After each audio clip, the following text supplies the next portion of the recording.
Good afternoon, ladies and gentlemen. This is Joseph Mercado here, author of the Undiscovered You. What we're going to do is we're going to take a moment today and go over the first chapter inside the workbook titled The Undiscovered You, Healing Your Negative Thoughts Using the Law of Replacement. So, as I put on some videos before and some article content, I wanted to go over the first chapter on how this exactly can help you in your life. So, The Undiscovered You is something that I had developed and came across while writing this series of books with inspirational quotes is how it started. So with that being said, I'm going to dive right into the content so that way I can give you some lucrative, juicy information that you can take with you throughout your day and help you by improving your thinking quality and the process of your thoughts that you can attract more of a positive lifestyle on an everyday basis. So the first one we have here is this. Who you are, what you do, and who are you called to be. The key word that reflects the first inspirational quote is experience. One may not be a preacher, a lecturer, or a political mouthpiece. Neither does one need to obtain a title. The reason is because one is a puzzle piece to God's vision for humanity. It is not meant to be understood why. Therefore, one's purpose here is not to seek theological answers. All one can know is what is encouraged through the portal of another person's spirit, which can be forklifted out through one's voice, catapulted off the tip of one's tongue, and into the passageways of one's ears. Purpose to positively influence you. It is your free will to accept or reject the influence according to your background. Resulted from you, the actual experience.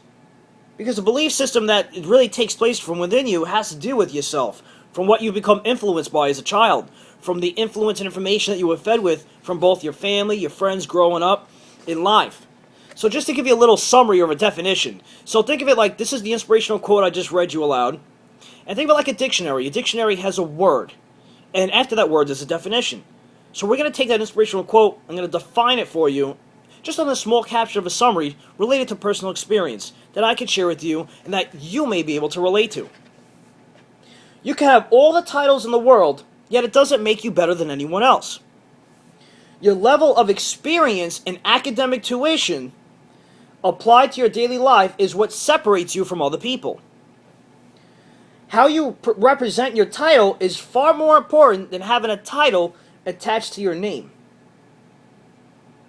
Your name, self-image, and reputation are more valuable than the badge or label on your shirt. If you share a title representing a high level of stature, make sure you walk in its shoes according to the comfort of its fit. Never be ashamed of your original name for who you are. So you may see a lot of people maybe working at jobs or just even going to an office or anywhere, and you see somebody with a label on their shirt, which may represent maybe they're a manager or they're just an employee at an organization, or maybe it's somebody who's a CEO. But most CEOs don't wear titles on their shirts. But the fact that people may go out and say, "I'm a CEO, I'm a president," which is nothing wrong with that, but it's taking it to a certain level, where you want to keep it and avoid it at the level of where it becomes egotistical. Because just because someone wears a certain title on their shirt doesn't mean they're actually living up to that level of stature in their life. Or maybe they're not really well defined as a person of integrity or matching what it says on the label that is connected to the person who they are.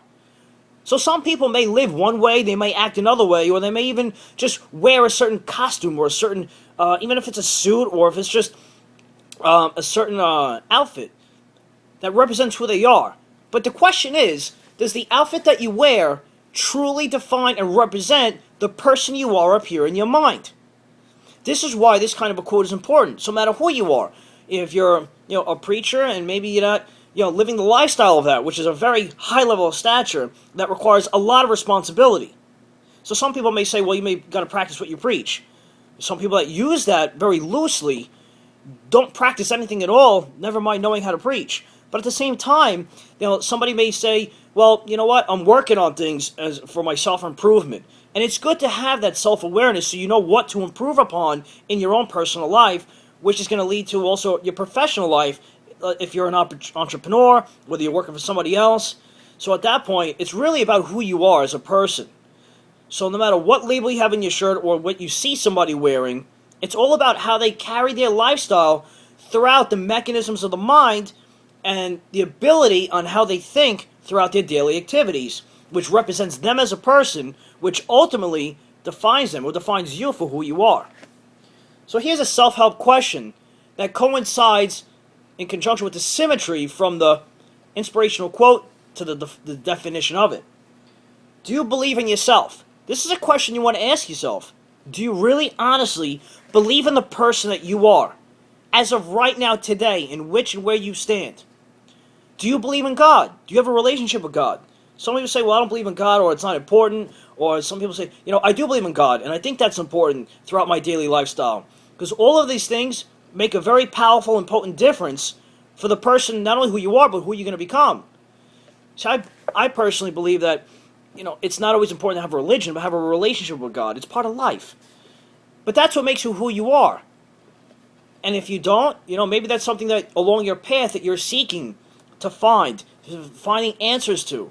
We're always looking for answers to certain questions that may be unresolved or unanswered or just don't have the proper definition to, which is okay, because things are supposed to happen in the right timing in which it's purposed to. And you say to yourself, okay, if so you believe in yourself, you believe in God, why or why not? Why do you believe in yourself? Why don't you believe in yourself? Why do you believe in God? Or why don't you believe in God? For whatever the experiences that you've had since you were a child, maybe the answer is why you feel the way you do right now in your life. The key word of inspiration here is to believe. Believing is so important. Your belief system has nearly everything to do with your thought process in your mind and how you live your life.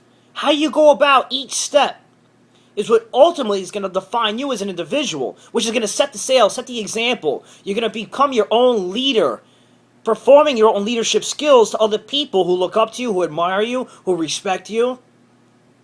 Or maybe you're following somebody who's a leader and you're looking to become a leader in that area of your life.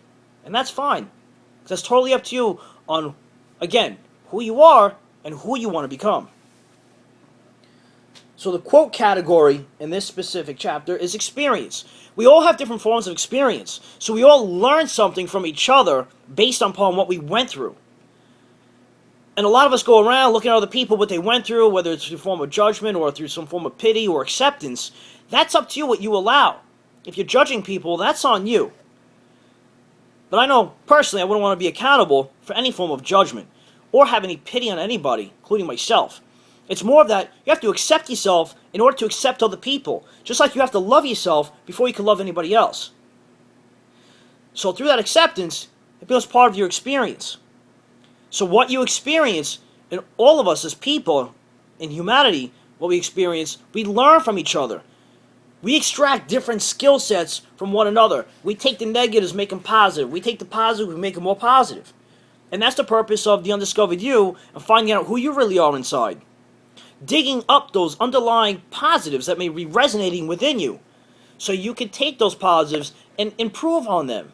Or anything that's negative or weaknesses, convert them into strengths so you could become a better quality person, so you could achieve more positive results and attract a better quality lifestyle. And I know some of it may sound redundant or repetitive, but there's a reason for it. It's because it's important. It's not important just to me, it's important to you. So this transfer of enthusiasm through the friendship that you and I may or may not have, it's vitally important, because whether I know you or not, I want to see you help the result.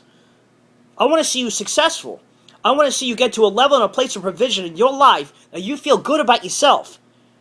Because at the end of the day, it's about the results that you get. It's about the next level of academic achievement or excellence that you're seeking.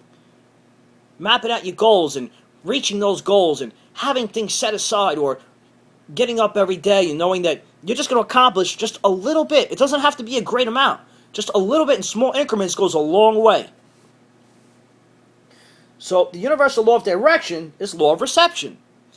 The universal law of reception tells us that what we receive in our mind, in our spirits, or our souls to believe to be true is going to be true according to our thought and our belief system. Because your thought is a reflection of what you believe. So what you believe in your conscious state, your subconscious is what it's going to obey. So here's a quote of fame from a famous individual that I want to read to you out loud. Again, it goes in line with symmetry with the rest of the content that I've just read to you. Again, the key word is belief. Believe that life is worth living, and your life and your belief will help create the fact. That's by William James. William James is an American psychologist and philosopher, author, and writer. And to sum it up, with a law of replacement example, you always want to replace a title on a person's shirt with the experience. Does the experience of that person or yourself match the title that's branded on that person? And some biblical truth, a little spiritual feeding for you to take with you. So I close with this. Biblical truth. Through whom we have gained access by faith into this grace in which we now stand. And we rejoice in the hope of the glory of God. Not only so, but we also rejoice in our sufferings, because we know that suffering produces perseverance, character, and hope. And you can find this same exact passage in Romans 5:4. So, just want to leave a little bit of inspiration with you, and this content was found again in the Undiscovered You workbook. So if you like, you could check out some more information about it if you want to claim your own workbook for yourself and develop some personal growth through mindset education at www.thelawofreplacement.com. Again, that web address is www.thelawofreplacement.com. Thank you so much, ladies and gentlemen, for your time and attention. This is Joseph Mercado here, author of the series, The Undiscovered You. And just so you know, just to keep it positive, stay focused, and don't let any form of negativity hinder your path to success. See you at the top. Thank you again.